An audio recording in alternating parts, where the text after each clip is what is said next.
Assalamualaikum warahmatullahi wabarakatuh. Selamat pagi, salam sejahtera untuk kita semua. Nah, jadi pada pertemuan kali ini, pertemuan ke-9 ya, pertemuan ketiga sesudah UTS, kita akan membahas modul persediaan. Di sini saya coba juga tambahkan aplikasi persediaan. Nah, paling tidak aplikasi persediaan inilah yang Anda bisa kuasai juga ya. Aplikasi Simak BMN itu aplikasi BMN sebelum Sakti. Yang baik aplikasi Simak BMN maupun persediaan ini sebetulnya secara generasinya hampir sama dengan yang kemudian diterapkan di Sakti ya. Karena memang Sakti itu dikembangkan juga dari aplikasi existing. Dulu BMN dan persediaan itu dalam dua aplikasi, sekarang jadi satu. Lebih simpel dengan Sakti ini. Lebih sakti ya, sesuai namanya. Kita lihat. Nah, jadi seperti yang biasanya ya, untuk landasan aturan yang mendasari aplikasi persediaan hampir sama. Nah, yang khusus mungkin yang sampai 5 kan sama ya dengan modul-modul lain. Nah, yang 6, 7, 8 juga yang 6, 7 ini BMN ya, sama dengan yang modul kemarin, modul BMN aset tetap. Nah, yang 8, 9, 10 itu yang sakti, semua modul menggunakan ini. Nah, berikutnya kita lihat kebijakan akuntansi ya untuk persediaan. Nah, akuntansi persediaan ini kita lihat dari sisi pengakuan. Persediaan diakui pada saat potensi manfaat ekonomi masa depan diperoleh pemerintah dan mempunyai nilai atau biaya yang dapat diukur dengan andal. Kemudian persediaan diakui pada saat diterima atau hak kepemilikannya dan atau penguasaannya. Dan terakhir pada akhir periode akuntansi persediaan diinventarisasi fisik. Yang 1, 2 ini kan pengakuan samalah dengan semua aset yang lain ya. Diakui saat potensi manfaat ekonomi masa depan diperoleh pemerintah, mempunyai nilai atau biaya yang dapat diukur dengan andal ya. Ini semua aset ya seperti itu ya, diakui pada saat memiliki potensi manfaatnya diperoleh. Nah, cuma ini bentuknya apa? Bentuknya adalah persediaan, maka diakuinya sebagai aset persediaan ya. Persediaan ini ya, ini juga mungkin secara istilah ada sedikit perbedaan dengan akuntansi keuangan, akuntansi komersial yang biasa kita pelajari. Persediaan di akuntansi komersial itu kan kalau bahasa Indonesia itu terjemahan dari inventory ya, inventory. Nah, tapi sebetulnya di akuntansi pemerintah persediaan yang dimaksud di sini bukan inventory, tetapi supplies. Saya tidak tahu juga bagaimana sejarahnya, kenapa namanya persediaan bukan perlengkapan. Kalau supplies itu kan kalau diterjemahkan perlengkapan ya. Nah, cuma memang di akuntansi pemerintah ini persediaan seperti pengertian di akuntansi keuangan ya, yaitu di akuntansi keuangan kan persediaan itu ada 3. Persediaan barang dagangan, persediaan untuk manufaktur ya. Untuk manufaktur itu nanti selain persediaan barang dagangan ada persediaan bahan mentah, persediaan barang proses, dalam proses, dan persediaan barang jadi. Nah, persediaan barang jadinya itu adalah barang dagangan sebetulnya kan. Jadi ada 3 jenis persediaan itu. Kalau manufaktur 2 jenisnya ada gitu ya. Tapi kalau perdagangan 2 jenisnya tidak ada. Jadi hanya persediaan barang dagangan langsung, jadi bahan jadi yang bisa langsung dijual gitu ya. Ada 2 jenisnya itu yang hanya ada di manufaktur adalah bahan baku dan bahan dalam proses gitu. Bahan dalam proses. Nah, di pemerintahan 3-tiganya tidak ada, atau paling tidak adanya hanya persediaan semacam barang dagangan tapi tidak untuk diperdagangkan. Namanya persediaan yang akan diserahkan untuk masyarakat, gitu ya. Karena kan pemerintah tidak berdagang ya. Persediaan untuk diserahkan ke masyarakat. Itu salah satu jenis saja dari persediaan. Jenis lainnya yang lebih banyak adalah perlengkapan. Jenis yang tadi yang akan diserahkan kepada masyarakat itu yang seperti barang dagangan itu mungkin jarang ya. Dulu ada misalnya di BRR, Badan Rekonstruksi dan Rehabilitasi Aceh. Itu bahkan aset tetap juga ya, kalau dia akan diserahkan kepada masyarakat itu digolongkannya sebagai persediaan. Misalnya rumah, kan BRR itu membangun rumah-rumah. Nanti jadi rumah, dia masuknya persediaan. Nah, kenapa persediaan? Karena rumah itu milik pemerintah tapi diniatkan untuk diserahkan ke masyarakat. Jadi, jangan dibilang aset tetap gitu ya. Karena apa? Karena kalau aset tetap itu bermanfaat untuk digunakan mendukung operasi pemerintah. Mungkin lebih baik ke depan itu menurut saya sih usulan saya ya secara pribadi ya dihidupkan satu jenis aktiva lagi di pemerintahan yaitu perlengkapan. Kemudian yang persediaan yang seperti dagangan yang tadi yang untuk diserahkan kepada masyarakat menjadi persediaan yang ya tetap yang ada sekarang istilah persediaannya tetap ada gitu ya. Tapi nanti bersifat khusus ya untuk yang akan diserahkan kepada masyarakat. Nah, pengukuran biaya perolehan apabila diperoleh dengan pembelian, biaya standar apabila diperoleh dengan memproduksi sendiri. Jadi ada 2, kemudian nilai wajar atau 3 ya. Nah, ada yang diproduksi sendiri itu ya. Nah, ini kan biaya perolehan, biaya standar ini samalah kira-kira ya. Yang tadi saya contohkan BRR. Atau misalnya kita pemerintah ada yang membuat semacam mesin ya, mesin penggiling padi misalnya ya, diserahkan ke masyarakat. Berarti pemerintahnya misalnya Badan Teknologi Tepat Guna gitu ya. Mereka membangunkan, diberikan anggaran, kemudian sesudah jadi dibagi-bagikan ya. Atau misalnya pembangkit listrik portable begitu ya, itu dikembangkan sendiri oleh LIPI misalnya ya. Jadi beberapa produk kemudian diserahkan kepada masyarakat di tempat-tempat yang jauh ya. Oke. Nah, itu pengukuran ya. Nah, kalau yang diproduksi sendiri nanti biaya standar itu maksudnya harganya itu kalau perolehan bahan bakunya itu kemahalan, dia harus pakai biaya yang tidak kemahalan ya, biaya standar.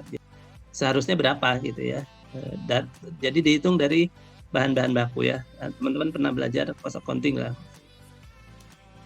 Nah, berikutnya pengungkapan. Persediaan disajikan di neraca sebesar nilai moneternya dan diungkapkan dalam chart ya. Catatan atas laporan keuangan. Apa yang diungkapkan? Kebijakan akuntansi yang digunakan dalam pengukuran persediaan. Kedua, penjelasan lebih lanjut persediaan seperti barang atau perlengkapan yang digunakan dalam pelayanan masyarakat. Nah, di sini baru muncul di chart ya perlengkapan ya. Jenis-jenisnya nanti kita sebutkan. Barang atau perlengkapan yang digunakan dalam proses produksi, barang yang disimpan untuk dijual atau diserahkan kepada masyarakat. Nah, ini jenis persediaan yang tadi sesuai dengan pengertian istilahnya ya. Nah, jadi pengertian BMN, jadi persediaan ini masuk salah satu dari jenis BMN ya. Nah, BMN ini apa? Meliputi semua barang yang dibeli atau diperoleh atas nama APBN atau berasal dari perolehan lainnya yang sah. Yang seperti sudah dibahas di kemarin ya, BMN atau aset tetap. Jadi kalau ada 2 rejim ya di BMN atau persediaan ini. Pertama, rejim akuntansi. Rejim akuntansi ini yang sudah saya jelaskan juga kemarin ya, itu mengacu kepada klasifikasinya juga klasifikasi akuntansi ya. Klasifikasi akuntansi itu sudah dipatok ya, aset sama dengan kewajiban tambah ekuitas ya. Asetnya dikasih kode digit satunya itu 1 ya, kewajiban itu digit satunya 2, ekuitas digit satunya 3, pendapatan 4, beban 5, itu kan yang standar, yang sederhananya itu ya. Nah, jadi BM ini karena aset berarti digit satunya harus angka 1 gitu ya. Baru bahwa aset itu ada aset lancar, ada aset tetap, baru nanti digit keduanya. Jadi pokoknya digit pertamanya harus 1. Keduanya baru 2 atau 3 gitu ya, atau 1, 2, 3 ya misalnya. Misalnya 1, 1 itu aset lancar, 1, 3 atau 1, 4 aset tetap gitu ya. Itu berarti harus mengikuti di situ, di akuntansi. Rejim akuntansi diantaranya yaitu di kodifikasi ya, akunnya itu. Nah, tapi BMN ini sudah terlanjur punya penggolongan ya, punya penggolongan yang kemarin juga sudah dijelaskan kata di sini.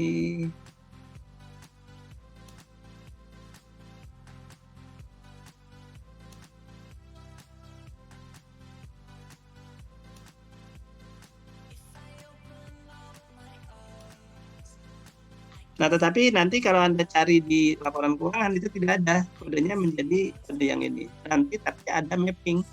Ada setiap kode di kode akun barang itu disamakan dengan kode akun akuntansinya, itu harus sama. Saya belum mencoba mapping ini seperti apa, tapi mungkin akuntansi jadi tidak detail banget ya, karena kan akuntansi hanya 6 digit ya, dibandingkan 10 digit di kode ini. Jadi mungkin akuntansi berhenti sampai kelompok atau subkelompok gitu ya, yang subkelompoknya tidak sampai didetilkan lagi ya.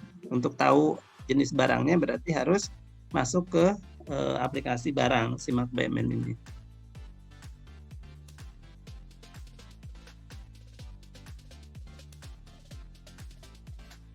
Itu nanti bisa dilihat di aplikasi Simak BMN ya. Makanya tadi saya sampaikan mungkin tetap ada baiknya kita belajar juga aplikasinya, karena kalau di aplikasi itu kita jadi dipaksa paham ini klasifikasi ya, klasifikasi. Nah, kalau tidak pernah buka aplikasi, meskipun sempat diuraikan di penjelasan, kadang lewat ya. Tapi kalau kita hands on terhadap aplikasi, itu kita jadi mau tidak mau tahu gitu ya, jadi tahu karena kita pasti akan masuk. Nah, itu makanya nanti ada tugas lah ya untuk teman-teman. Pertama install gitu ya, kedua nanti mengerjakan soal simulasi ya, kerjakan. Nah, persediaan sendiri adalah aset lancar dalam bentuk barang atau perlengkapan yang dimaksudkan untuk mendukung kegiatan operasional pemerintah dan barang-barang yang dimaksudkan untuk dijual atau diserahkan dalam rangka pelayanan kepada masyarakat ya. Ini berdasarkan standar akuntansi pemerintah. Nah, jadi ada 4 jenis ya, digunakan dalam rangka mendukung kegiatan operasional pemerintah. Ini makanya disebut supplies. Jadi di rinciannya sih disebut supplies itu bukan persediaan. Tapi judulnya itu persediaan Mas ya. Jadi yang masuk beneran persediaan dalam pengertian umum ya, akuntansi keuangan contohnya adalah yang ketiga ya, barang dalam proses produksi. Ini kan barang mentah berarti barang dalam proses gitu ya. Dan yang keempat ini ya, barang yang disimpan untuk dijual atau diserahkan kepada masyarakat. Oke, selanjutnya kita lihat ruang lingkup persediaan. Nah, ini pembagian lah ya. Pembagian persediaan ini yang umum tadi saya sampaikan, yang perlengkapan ya, digunakan sendiri dalam rangka kegiatan operasional pemerintah, nanti dibagi 3. Ada barang habis pakai, barang tak habis pakai, barang bekas pakai. Nah, tadi mungkin kalau teman-teman sudah mengikuti YouTube ya, pas Anda masukin persediaan kan, itu nanti ada isian kode ya.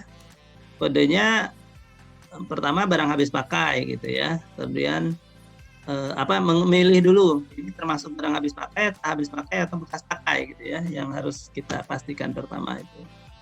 BMN, kalau BMN beda ya. Kalau BMN referensi itu sudah jenis barang akhir, kita tidak bisa menambahkan jenis lainnya gitu ya, lebih rinci ya dari yang sudah ada di referensi. Nah, kalau persediaan itu justru di referensi yang diberikan itu belum sampai barang item terakhir ya, jenis barang terakhir. Kita tidak bisa memasukkan langsung ambil dari referensi ya. Kita harus tetap menginput jenis persediaan kita itu apa namanya ya. Kertas ada, tapi kertas apa kan? Nah, kertas HVS saja ada 80 gram, 60 gram gitu ya.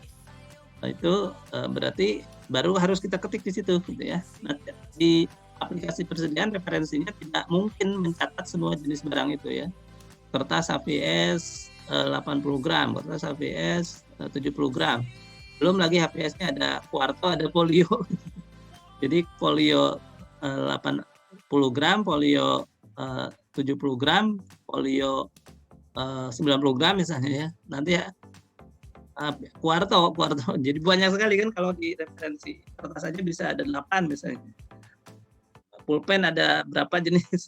Nah, itu kan tidak mungkin di aplikasi mengakomodasi. Jadi aplikasi hanya sampai kepada ini kertas gitu ya. Nah, silakan kertasnya jenis apa Anda harus sebutkan, inputkan di sini ya. Terus jumlahnya berapa sesuai yang diinputkan itu ya. HVS 80 gramnya ada berapa rim, HVS 70 gramnya berapa rim.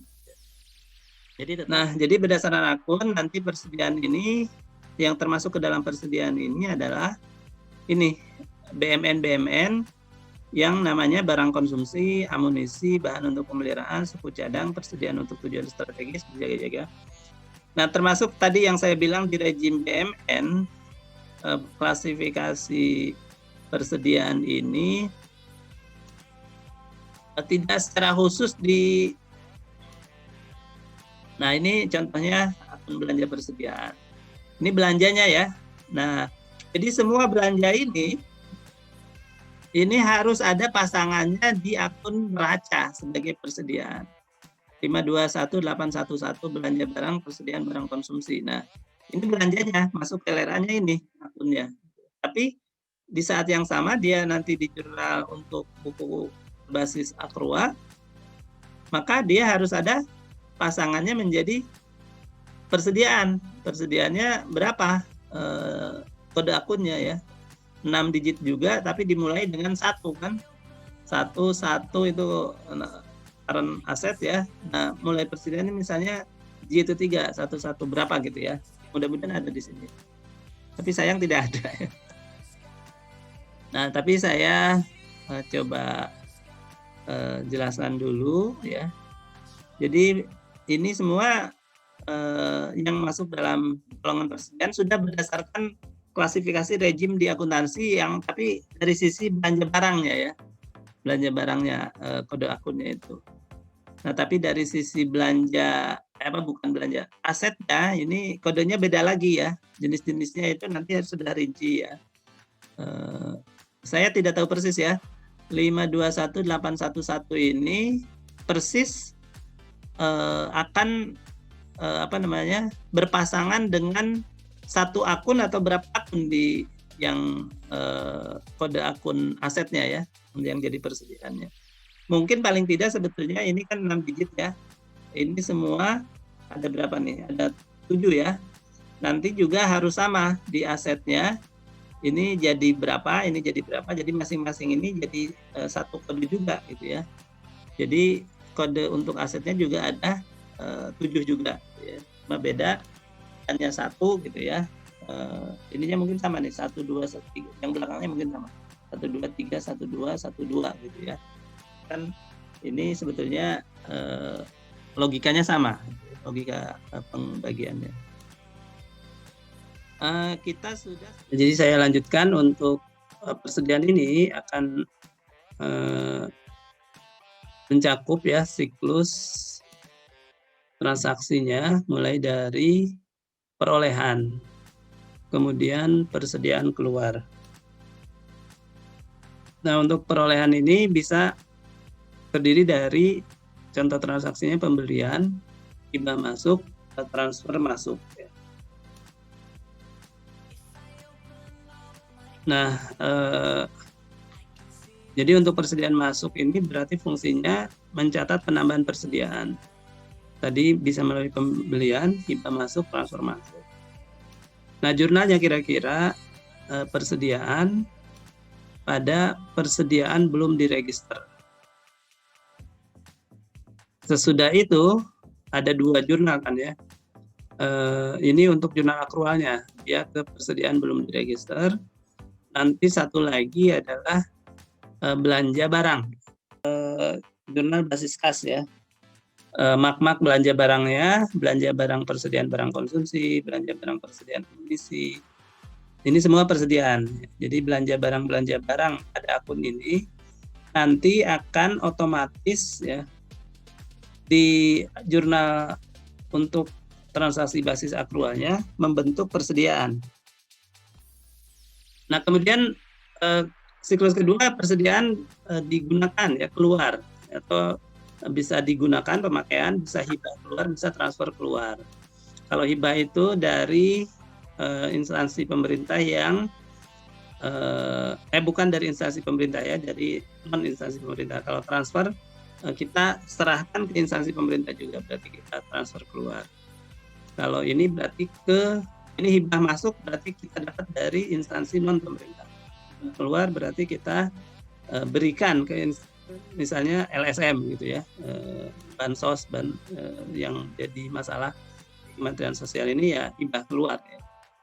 Pokoknya semua yang disiapkan untuk dibagikan ya tetap masuknya di persediaan, karena kan tidak akan potensi manfaatnya bukan untuk kantor tetapi untuk diserahkan kepada pihak ketiga ya, penerima hibah. Nah, jadi nanti kalau persediaan keluar mencatat pengurangan persediaan, jurnalnya adalah, nah tapi ini dicatatnya di akhir tahun biasanya ya dengan jurnal penyesuaian pada saat inventarisasi fisik ya. Nah, kalau di LRA-nya nanti munculnya bukan beban persediaan ya. Kalau di RRA transfer keluar berarti nah kalau di LRA sudah tidak ada ya catatan basis kas, karena kalau LRA itu belanja barang kan ya, masuknya di belanja barang yang tadi ada berapa? Ada 7 jenis ini. Jadi di LRA itu kalau sudah dibelanjakan ya sudah, pas kita keluar persediaannya, LRA tidak mencatat lagi. Yang mencatat adalah buku akrualnya ya, yaitu beban persediaan. Nah, kita lihat untuk masing-masing ini pembelian ya, persediaan masuk bisa melalui kontraktual maupun langsung ya, non kontraktual. Permintaan melalui ya alurnya ada permintaan pengadaan persediaan, purchase requisition ya, kemudian pembelian ke pihak ketiga atau supplier, purchase order, kemudian penyerahan barang oleh pihak ketiga kepada satker, jadi sudah kita terima barangnya, ada berita acara serah terima nanti, kemudian pengecekan barang sesuai spesifikasi atau tidak, kemudian penyimpanan persediaan di gudang, dan baru pencatatan barang masuk pada kartu persediaan, yaitu di entry yang tadi untuk membuat dari persediaan belum diregister menjadi persediaan sesuai jenis persediaannya. Nah, ini dari sisi perolehannya ya, bisa kontraktual tadi, bisa non kontraktual. Nah, pas kita akan kita keluarkan ya, itu juga sama prosesnya nanti, permintaan barang persediaan dari unit teknis ya, pengecekan ketersediaan barang di gudang, penyerahan barang kepada unit teknis, dan pencatatan barang keluar pada kartu persediaan. Jadi dicatatnya terakhir ketika memang betul-betul terjadi fisik ya keluar, sama seperti di sini ketika betul-betul terjadi barangnya persediaannya masuk, baru belum, kalau masih pesan ya belum dicatat.